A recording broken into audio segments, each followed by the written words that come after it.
I'm starting to think the Undertaker is enjoying this position a little too much these days. But WrestleMania was only the beginning. These days, anybody would hear that and get pissed off because they didn't understand what the concept of Backlash meant. 2007 were simpler times. It is the most brutal match the WWE has. I wouldn't exactly say the Last Man Standing match is the most brutal match WWE has to offer, especially since Inferno matches and First Blood matches exist around this time. And I plan on taking your soul.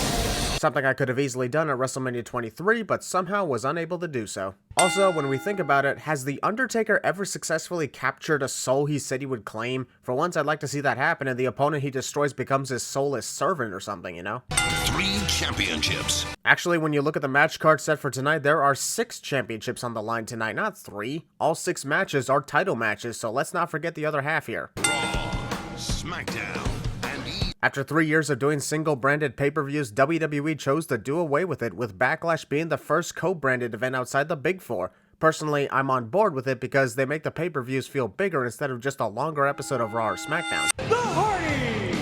The Hardys? Not the Hardy Boys? I wonder, was WWE trying to make some sort of reference to Hardys or something since they couldn't get a sponsorship? Lance Cade, trained by the Hardy Race. Actually, that would be Trevor Murdoch who was trained by Harley Race. Lance Cade was not trained by him at all. Did Jim Ross read that on the WWE website or Wikipedia? Backlash events.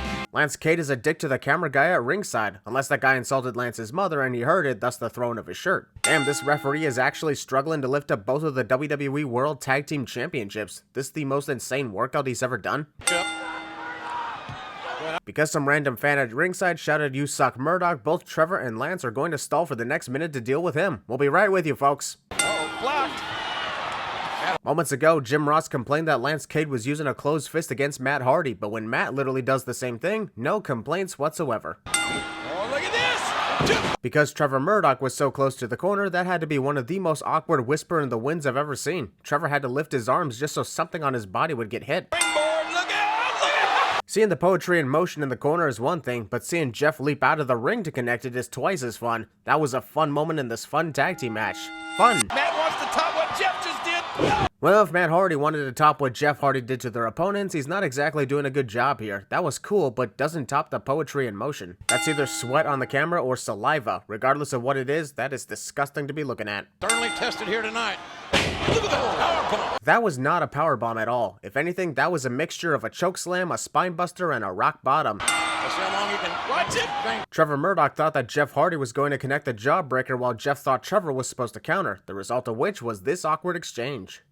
And again, now Murdoch hooking the leg. This honestly is not Jim Ross's night, is it? Call that effective maneuver of Lance Cade a powerbomb, and now he mistook Lance for his partner Trevor Murdoch. They don't exactly look alike here. Inside cradle. The referee continues to count Trevor's shoulders despite the fact that his right shoulder can clearly be seen off the canvas. Trevor Murdoch has Jeff Hardy where he wants him, but chooses to stand on the second rope and pose for the audience, which allows Jeff to move, tagging Matt Hardy, and then guess who wins the match? In the back body drop. Jeff Hardy. Jim Ross mixes up the names of the Hardy Boys despite them looking nowhere near the same cliche. And some more Hardy teamwork. Jeff already slipped on Matt's sweaty back, so even if Lance Cade did not pull Trevor Murdoch out of the way, the poetry in motion would have failed either way. Awesome way for Matt to get the victory for his team, distracting Lance on the outside while Jeff hits the swanton on Trevor, then rushing to the ring to get the pin. Excellent teamwork. You can eat him up. You can eat Lashley up. Shane McMahon promoting Umaga to commit cannibalism on Bobby Lashley. And also, has Umaga been heavily breathing like that since the show started? Take it easy, we still got an hour before it's your turn. By now, Vince McMahon has already willingly revealed his bald head to Bobby Lashley heading into this event, yet still chooses to wear that ridiculous pirate bandana, or whatever the hell that is. Which McMahon is it gonna be? Shane McMahon or me? What sucks about this handicap match is there wasn't any sort of animosity between Vince and Shane on who gets to beat Bobby to win the ECW championship. That would have honestly made things more interesting instead of what actually happens. That's it. It's on you. Really? Yeah. Vince literally chooses Shane to be the one to win the ECW championship in the handicap match, but take a wild guess what actually ends up happening, further making me ask, why didn't they work a potential feud based off of Vince being a liar? I humbly feel that you should be the ECW champion. Even Shane himself sounds sarcastic when he said that. Ugh, the great ideas that could have come from this. That's the kind of woman I like. A woman that'll do anything. Haha, fuck you. Mickie James makes her entrance, and then the camera realized she wasn't entering from the left side of the stage and was too high in the air. Monkey flip over, and Melina kicks out well before there ever could be a 1 count, yet the referee chooses to hit the mat because that's the only thing he can hit in this match. even though this is for the WWE Women's title. Jim Ross once again reminding us that this match is for the WWE Women's Championship, likely because he's distracted by the beauty of both women and had to say something to distract himself. You know, if looks could kill, I'd be a dead man. Much as it can get annoying when the commentators make endless sexual references during women's matches, that was a funny line. I enjoy good comedy every now and then. He's got strong legs. It was apparently that easy for Melina to get out of Mickie's leg scissor submission, or was it a head scissors? I don't know, I'm sort of distracted, I don't know why. And, Don't think I didn't notice where you were grabbing Melina, Mickie. I got the deadliest eyes on this platform, self-proclaimed. just James with both feet right to the face. Man, this match is action-packed and not wasting any time, yet the crowd doesn't even give a shit about it. Either Atlanta just doesn't care for the women's division, or they're still pouting for the endless times the Falcons failed to get to the Super Bowl. Hey, here's the cover. Melina blocks Mickie's arm from reaching the ropes during this pinfall, but accidentally caused Mickie's shoulder to stay off the canvas the entire time. Split flexibility contest. Don't even bother, Mickie. Melina is going to defeat you every time in that situation. And no, place will yes. Melina connects a rather effective version of Sting's Scorpion Death Drop and then never uses it again after this night. What a shame, it actually looked badass. Damn, Edge. Can't even last a few seconds of being interviewed by Maria Kanellis before you start insulting her. How did you win your first WWE title? It is later revealed to be Mr. Kennedy who told Maria to ask Edge that question just to reference that he has the Money in the Bank contract, but it still came off as a dumbass who's never seen WWE before. Who in the hell asked you to ask me that question? He did. Mr. Kennedy is conveniently here, and since he hints that he will possibly cash in that contract on the winner of the Fatal 4-Way match, it's safe to say that he will not be cashing in tonight. Edges, I'm totally gonna steal that briefcase from you because you're pissing me off tonight, face. And then MVP has a panic attack because there's fire behind him activating his PTSD from the Inferno match with Kane back in December. The future tonight. JBL is promoting MVP as the ultimate future of WWE and acting like Chris Benoit didn't already beat him back at WrestleMania 23. You just completely forgot about that or something? Call the Atlanta PD because these guys are about to steal the show. Call the insert name of city PD because these guys are going to steal the show, bad pun cliche. JBL says that for almost every event we're at. So I've lost the match before they ever... Chris Benoit is hitting arm drag takedowns and other maneuvers, yet JBL ignores all that and chooses to tell stories about Chris instead. You gonna be talking about his times with Ron Simmons in the APA while Chris gets the win or something? Over 1 minute of MVP hanging out on the outside of the ring while Chris Benoit annoyingly waits for him. MVP is a great champion who is defending... I don't know how that makes any sense at all. I get that JBL has to be the heel ass kisser, but he claims MVP is already a United States champion without even holding the actual United States title, in ways that don't make any sense. Benoit trouble, look at the strikers down again, and Benoit... One thing I like about this is Chris tries to bridge out that way the first time and fails, making him dig deeper into his strength to successfully do it the second time. Loving that. And Porter into the cover. Porter? Boy, doesn't that feel weird to hear MVP be referred to as anything but MVP in a match? I get that it stands for Montel Vontavious Porter, but something about hearing it mid-match instead of MVP feels sort of wrong, you know? Oh, man! Ugh, I've seen many knee counters for high-flying maneuvers, but the way Chris landed on MVP's gut made my own stomach hurt. That was indeed brutal. Almost like a half Boston Crab. That's not almost a half Boston Crab, that literally is a half Boston Crab, Michael. Package, shoulders down, there's two. MVP's shoulder came off the mat before the referee could hit a 2 count, yet he chooses to ignore it and award Chris Benoit the victory anyway. What a dick. Todd, excuse me. Randy Orton interrupted John Cena's interview at possibly the worst moment. Guess you're not going to be able to eavesdrop on John's strategy for the upcoming Fatal 4-Way main event. So you really think that I'm handsome? John Cena is creeped out because Randy Orton referred to him as handsome. If I were John, I'd be like, damn right you think I'm handsome. I make all the dudes jealous of my physique. Get in line, buddy. Just laying on your back in that ring with me on top. Damn! I don't even need to say anything. Just remove 5 cents from the counter right now while I compose myself. Stone Cold Donald Trump, Bobby Lashley shaved my head. Well, technically, only Bobby Lashley and Donald Trump were the ones who shaved your head. Stone Cold Steve Austin just held you down, hung out later, and then stunned the shit out of Trump. You took my family's dignity at WrestleMania. In other words, Bobby Lashley is just the next wrestler on the list that took away the dignity of the McMahon family and WWE. There's quite a long lineup of that. What the fuck? Not gonna lie, I feel bad for Umaga in this scenario. Just an evil mercenary who's gonna help Vince McMahon become the new ECW champion instead of taking the title for himself after Bobby Lashley cost him the Intercontinental title. and then Bobby was accidentally set on fire and rolled his way to the ring. I know that this 3-on-1 handicap match was put in place to favor Vince McMahon winning the ECW championship, but I think it'd be a lot cooler if this was an elimination match, so that Bobby Lashley could defeat Umaga and Shane McMahon before the two of them pull some crazy shenanigans leading to Vince winning the match. That spinebuster hurt Shane McMahon so much that he began to walk backwards while laying down. Probably has an itch on his back. That's always irritating when it happens to me. I get that Vince is the one who caused this entire situation to happen, but is Bobby Lashley seriously taking his eyes off Shane McMahon? History has shown that Shane isn't somebody to be taken lightly no matter who he's facing. Only 2 pinfall blemishes on Umaga's record to Bobby Lashley, and 1 because of Bobby Lashley. So you're just gonna forget that John Cena also beat Umaga at 2 consecutive pay-per-view events literally a couple months ago? Joey Styles believes only Bobby Lashley and Santino Marella have scored wins over Umaga. What an idiot. Bobby barely had time to even tap Shane on the head before Shane basically threw himself out of the ring. Probably got bored and wanted to go flying because he hasn't done that in a while. Shane McMahon, it gets caught. Umaga is still the legal competitor on his team, yet the referee completely ignores Shane McMahon being present. Now, tell me, the plan from Vince's team is to incapacitate Bobby long enough for Vince to get the pin and win the championship, right? So what would have happened to their plan if Bobby taps out to Shane right here, right now? To be cautious, Vince should have put a ruling that he wins the ECW title regardless of who defeats Bobby. Lashley on top. Count of 2. Good on Umaga to break up the pin for his team, though Shane was kicking out regardless. Even though Shane is a McMahon, he doesn't exactly get defeated easily, you know? It was a small powerbomb counter to the triangle choke. Hey Bobby, you may want to tie up your bootlaces, otherwise you might lose control of the match because of tripping over. I won't lie, I'm amazed at Shane McMahon tonight. In a match that has someone like Umaga on a team, it's actually Shane who does a majority of the domination on freaking Bobby Lashley. This was either intentional or unintentional, but Shane is being pushed very well here. Cover 2, no! Smart of Bobby to stop pinning Shane so that he can spear Umaga, but if you think about it, Umaga wouldn't have made it to the pin in time before the referee completed the 3 count. Bobby ended up costing himself the ECW championship. Lashley has been fast and dominant to take down Shane McMahon and Umaga, but when his chance to take down his true rival Vince McMahon is in sight, he takes all the time in the world not attacking Vince. I hate it when wrestlers do that all the time. Pick up the pieces. Shane to be champion. This sequence of Vince tagging himself in just to pin Bobby goes on 2 minutes too long. Let's get me in.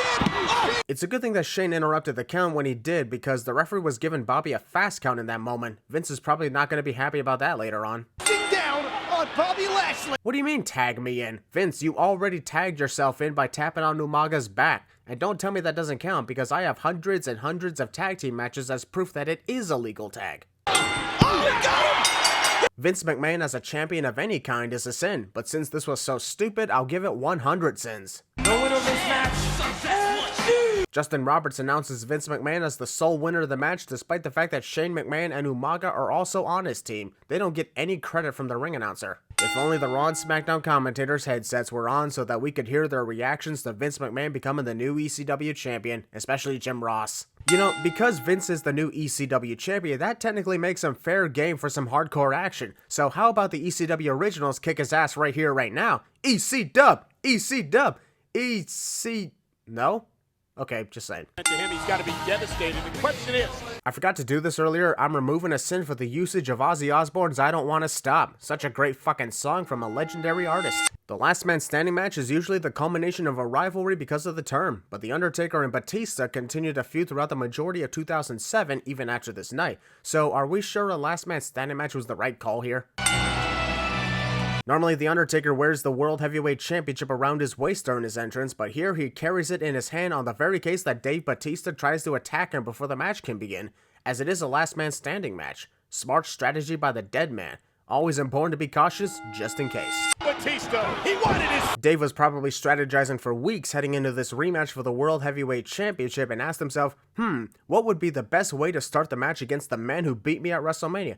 Ah yes, run straight at him when the bell rings and hope he doesn't kick me in the face. Brilliant plan. Rumors all week long that Undertaker's got a hurt elbow. JBL heard rumors that The Undertaker injured his elbow. Meanwhile, Dave is literally wearing bandages on his leg from repeated attacks by Finlay, and JBL pays no attention to that. There's no fluke wins. JBL claims that there are no fluke wins in last man standing matches, forgetting that wrestlers could handcuff or duct tape their opponents to escape the back door, or have other wrestlers do it for them.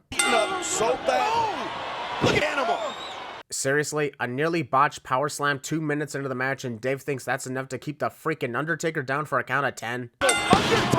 And it stood the champion up for a moment. I know, Michael. I'm confused too. The Undertaker got thrown knees first into the steel stairs, which would logically cause him to buckle and fall instantly. But in this case, it caused him to stand up momentarily? Hey, Batista, where's he going? He's going out to TGI Fridays to have dinner with Tobey Maguire so that he can acquire free tickets to Spider-Man 3 later this week. Where the freaking hell do you think he's going? You rarely see Batista. According to The Undertaker, ascending the top rope to hit a superplex requires him to pull his straps down first. And shaking. The Undertaker had the chance to keep Dave down by kicking his already injured leg, but chose to punch him in the face instead. In a last man standing match, wouldn't you want to do anything to assault your opponent's legs? The momentum and a major shift at the Phillips Arena. Momentum shifting into someone's favor in Atlanta? That's definitely something the Hawks only wish they could have in basketball. Yeah, I already made a sports reference in this video. I just didn't put in the sound effect the second time because it ain't as funny. The Undertaker noticed that there is no Spanish announce table to destroy, so he selected the SmackDown announce table because it's the only one that starts with an S. I have no idea what he's about to do. Seriously, The Undertaker just tore apart your announce table and moved items out of the way, yet you somehow have no idea what he has planned?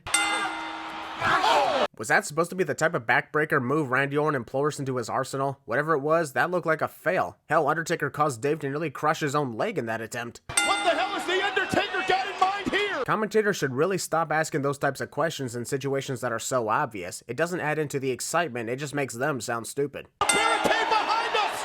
No! Gotta admit, The Undertaker had great balance on the barricade even after nearly losing it to be able to connect a leg drop on Dave through the announce table. Pretty good moment. Dave Batista has an injured leg that was assaulted throughout this brutal last man standing match, yet is somehow able to do this with no problem at all.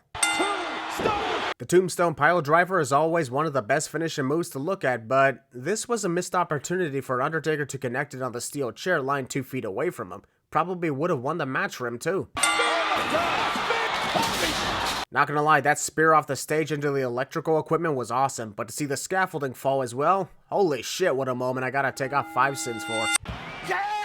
Both men get counted out so another sequel can happen, which conveniently ends in yet another draw. I won't play this part in case it bothers those who are epileptic, but do we have to keep cutting to black every millisecond here like a strobe light? Getting a little dizzy. Michaels and John Cena, and Michaels won that match! Which means that Shawn Michaels will definitely not be winning tonight since he only beat John Cena in a non-title match, and he already lost to him at WrestleMania. I'm sorry, but I find this shot hilarious. The Fatal 4-Way match has begun, each participant is waiting to see who makes the first move, and then you have the referee looking like he's ready to strike and become a participant, making this a Fatal 5-Way match. Need another referee out here because this one is participating.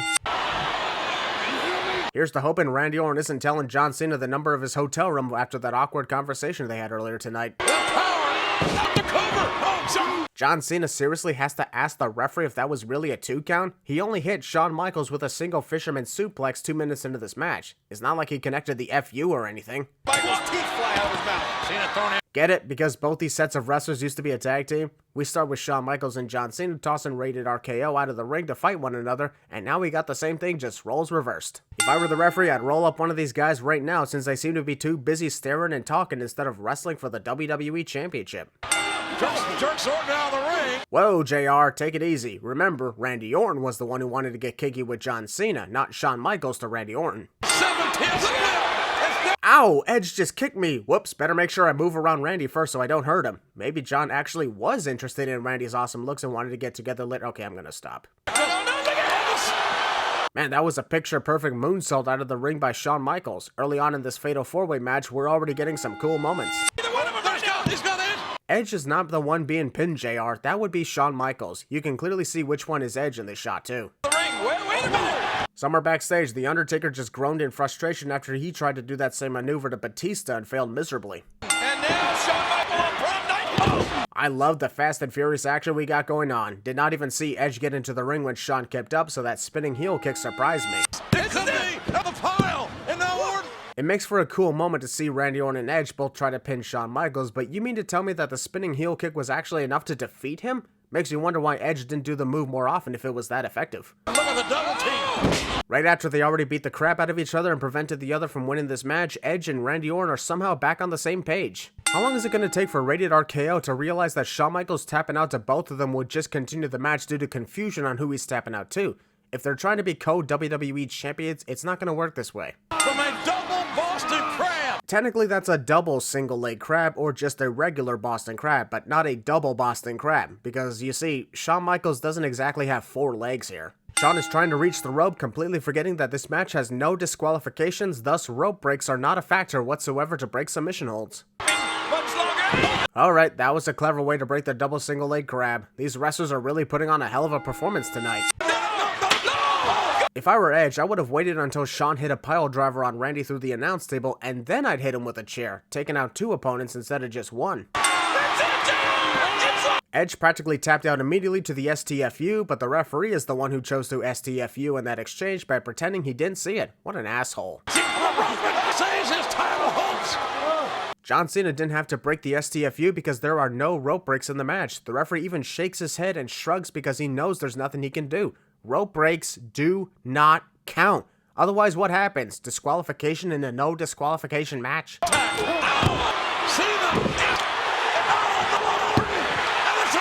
The last 5 minutes of this fatal 4-way match had some of the best counters and fast-paced action I've ever seen, and to see John Cena retain the WWE Championship by accident made it all the more kick-ass. I'll take off 10 cents for this great main event.